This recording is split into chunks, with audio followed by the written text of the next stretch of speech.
ছোলা হচ্ছে গনসার ভীষণ ফেভারিট খাবার, আর কুমড়োও তার সাথে। কুমড়ো খেতেও গনসা নাকি খুব ভালোবাসে। গণেশ চতুর্থীর দিন বানিয়েছিলাম ছোলা দিয়ে কুমড়োর একটু তরকারি। গনসাকে তো ভোগ দিতে পারিনি, তো আমার বাড়ির গনসার জন্যই বানিয়েছিলাম এই ছোলা দিয়ে কুমড়োর তরকারিটা। আর তার সাথে রেখেছিলাম পরোটা। আমার গনসাটা পরোটা খেতে খুব ভালোবাসে, তার জন্য। তো আমি মৌমিতাস কিচেনে তোমাদের সকলকে স্বাগত জানাই। আবারও হাজির হয়ে গেছি দারুণ স্বাদের একটা রেসিপি নিয়ে। আমি কিভাবে বানাই আজকের এই রেসিপিটা, পুরো ভিডিওটা দেখতে থাকো, আমার সাথে থেকো। বানিয়েছিলাম কুমড়ো ছক্কা, যেটা ছোলা দিয়ে। নিয়েছি একটা বড় সাইজের কুমড়ো। এটা কিন্তু কাঁচা কুমড়ো, যেটা খোসা দিয়ে তরকারিটা খেতে কিন্তু বেশ ভালো লাগে, কিংবা মিষ্টির দোকানে যে তরকারিটা বানানো হয় কিছুটা এরকম ধরনের, একটু অন্যরকম হয়। আমি আজ ছোলা দিয়ে আমার প্রসেসে বানিয়েছিলাম। কুমড়োটাকে কেটে ছোট ছোট টুকরো করে নিয়েছি, আর যেহেতু কাঁচা কুমড়ো তাই আমি কিন্তু খোসাটা তুলে ফেলে নিয়ে বেশ কড়াইটাকে বেশ ভালো করে গরম করে নিয়েছি। দেখো, এরপর কড়াইয়ের মধ্যে সর্ষের তেল দিয়ে নিয়েছি, দুটো তেজপাতা, একটা শুকনো লঙ্কাকে দু টুকরো করে নিয়েছি, আর দিয়ে দিয়েছি 1 চামচের মতন পাঁচফোড়ন। এই কুমড়োর তরকারির মধ্যে বা কুমড়োর ছক্কার মধ্যে পাঁচফোড়নটা কিন্তু মাস্ট, এটা দিতেই হবে। ফোড়ন থেকে যখন একটা মিষ্টি গন্ধ বেরিয়ে আসবে তখন ছেড়ে দেবে কেটে রাখা আলুগুলোকে একটু বড় বড় করে টুকরো করে নিয়েছি।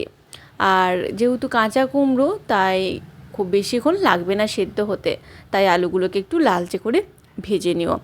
আর হ্যাঁ, তার আগে কিন্তু একটু লবণ আর হলুদ যদি দাও তো দিয়ে দিও, তা না হলে একেবারে দিলেও কোনো অসুবিধা নেই।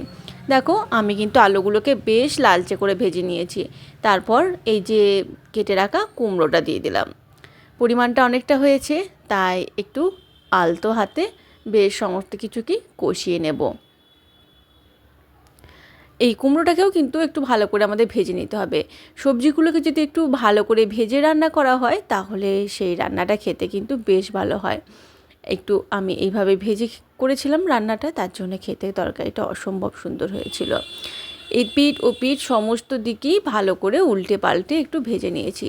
এরপর গুঁড়ো মশলাগুলো দিয়ে দিচ্ছি। হলুদের গুঁড়ো 1 চামচ, জিরে গুঁড়ো 1 চামচ, ধনে গুঁড়ো 1 চামচ, আর হাফ চামচের মতন কাশ্মীরি লঙ্কার গুঁড়ো দিয়েছি কালারের জন্য।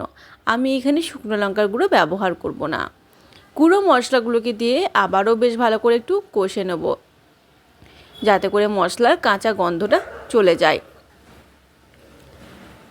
এরপর দিয়ে দেব আদা বাটা। হাফ ইঞ্চের মতন আদাকে আমি একটু পেস্ট করে নিয়েছিলাম। আদাটাকে দিয়েও বেশ ভালো করে একটু কষিয়ে নেব।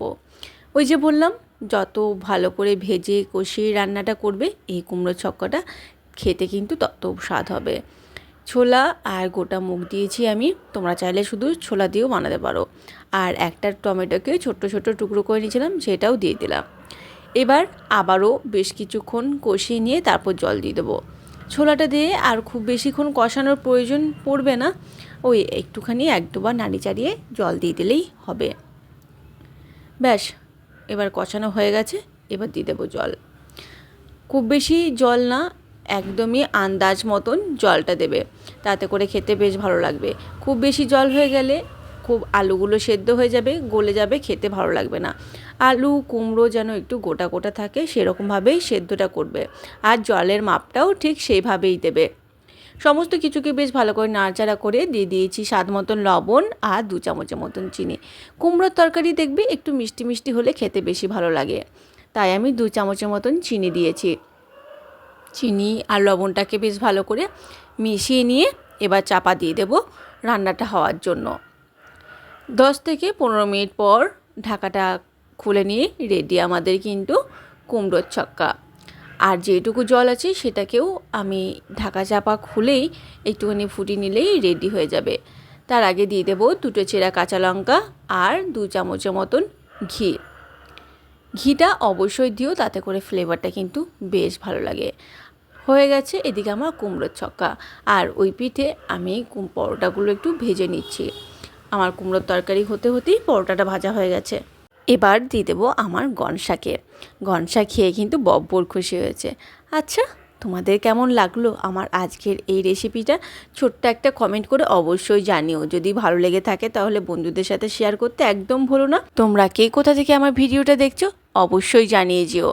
দেখা হবে পরে অন্য কোনো রেসিপিতে। আমার এতক্ষণ বক বক শোনার জন্য তোমাদেরকে অসংখ্য ধন্যবাদ। আজ আসি, টাটা।